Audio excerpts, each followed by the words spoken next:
For generations, my family cultivated these 2,200 acres. This land was more than farmland. It was our inheritance, our identity. The soil carried the imprint of our labor.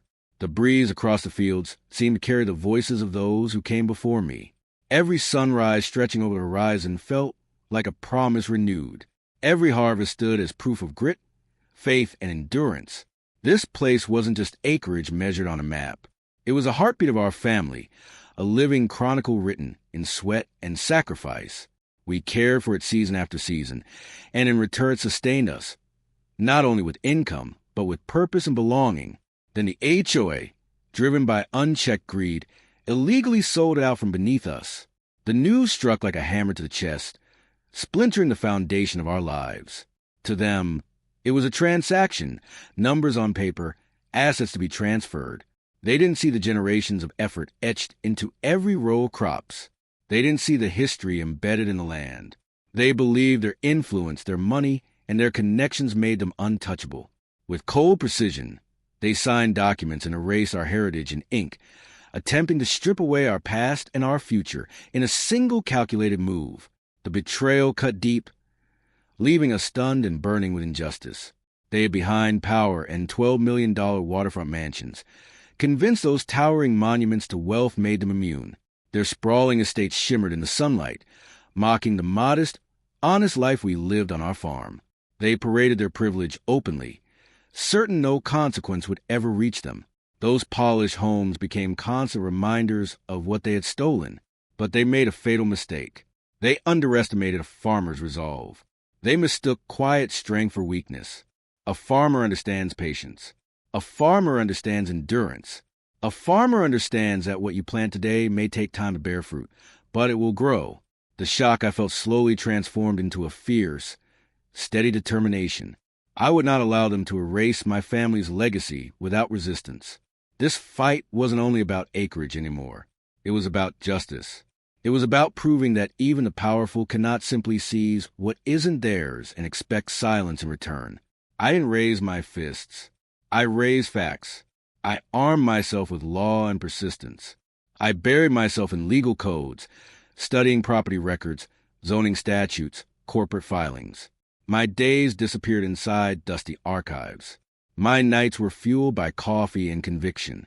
I combed through obscure clauses, long-forgotten precedents, overlooked provisions, searching for flaw in their scheme. It was isolating and exhausting work. But with every document I uncovered, every statute I understood, my resolve strengthened. And then I found it. Hidden deep within layers of regulation was a forgotten detail that shattered the legality of their entire transaction. It wasn't a minor technicality. It was the keystone, the flaw that exposed everything. The more I investigated, the more their carefully constructed web unraveled. What appeared polished and legitimate on the surface was riddled with deception beneath. I gathered the evidence meticulously. Every document was cataloged, every violation clearly presented. When the truth surfaced, their confidence began to crack. The same HOA representatives who once spoke with smug certainty now stumbled under scrutiny. The legal battle was intense, but truth carries weight, and once exposed, it becomes impossible to ignore. Public attention grew. Their carefully curated image of respectability began to crumble. Behind the facade was corruption, arrogance, and blatant disregard for the law. Then came the turning point. Legally and methodically, I moved forward, and I sold every single one of their prized mansions. It was poetic justice. Not reckless, not vengeful, lawful, a mirror to their original crime, but executed within the full bounds of legality. Each transaction was a triumph, not just for me, but for anyone who had ever been steamrolled by unchecked authority. The irony was unmistakable. The very symbols of their stolen power became the instruments of their collapse. The process was deliberate and precise. Watching their disbelief unfold as their empire unraveled was unforgettable. They had built their lives on the illusion of invincibility, dismissing the quiet farmer as insignificant. They never imagined he would dismantle everything they had constructed. Their anger was obvious. Their attempts to retaliate failed at every turn, because each step I took was legally airtight. Justice may not move quickly, but it moves decisively. It demands patience. It demands sacrifice. But when it arrives, it leaves no ambiguity. This was never about petty revenge. It was about restoring balance. It was about defending principles they had violated without hesitation. It proved that even when facing overwhelming odds, one determined person, armed with truth, can prevail. Never underestimate those you attempt to wrong. The land taught me patience.